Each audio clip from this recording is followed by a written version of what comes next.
And President William Ruto has formed an independent task force to carry out a comprehensive audit of the country's public debt, which stood at 10.398 trillion as of March 2024. The task force, which will be chaired by Nancy Onyango, the former director of the Office of Internal Audit and Inspection at the International Monetary Fund. Nancy Onyango will be required to provide a detailed report within the next 3 months. President Ruto also tasked the task force to come up with proposals on sustainable public debt management strategies, as Safin Achieng-Oma reports. According to the National Treasury and the Central Bank of Kenya, the country's public debt stood at 10.4 trillion shillings as of March 2024, with concern being raised over how the country is utilizing the lion's share of its revenue to offset debt.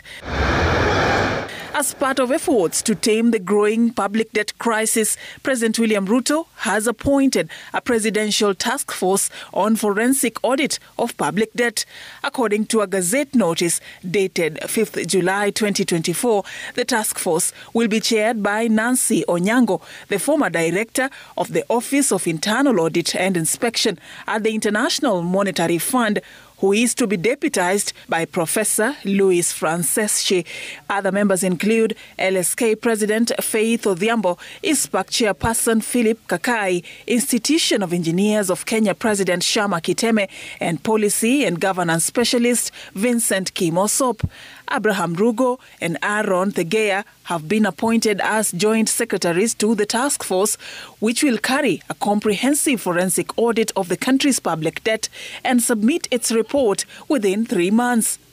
This audit will provide the people of Kenya with clarity on the extent and nature of our debt, how public resources have been expended, and will also recommend proposals for managing our public debt in a manner that is sustainable and does not burden future generations.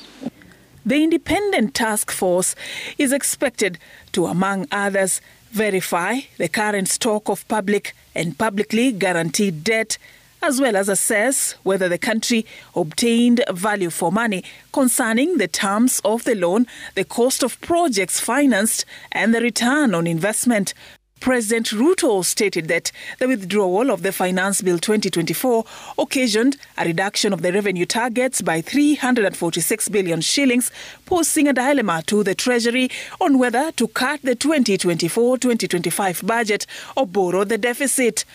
Cutting the entire amount in our assessment would significantly and drastically affect the delivery of critical government services, while borrowing the whole amount in full will occasion a fiscal deficit by a margin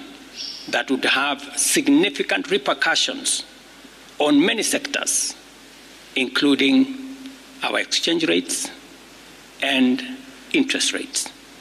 The government plans to propose a budget cut of up to 177 billion shillings to the National Assembly, which will be topped up by borrowing up to 169 billion shillings. Whatever we are going to borrow, the difference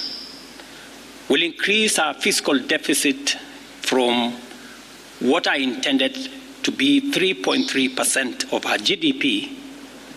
It will now go up to 4.6% of GDP, still lower than last year,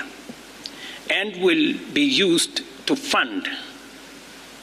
some of our critical government services. The funds, according to the head of state, will be channeled towards hiring of JSS teachers and medical interns, the milk stabilization program, reviving stalled road projects, retaining the fertilizer subsidy program, settling of debt owed to coffee and sugarcane farmers, additional funding for higher education funding model, as well as settling arrears owed to counties, NGCDF and pensions. Safin Achieng-Oma, Citizen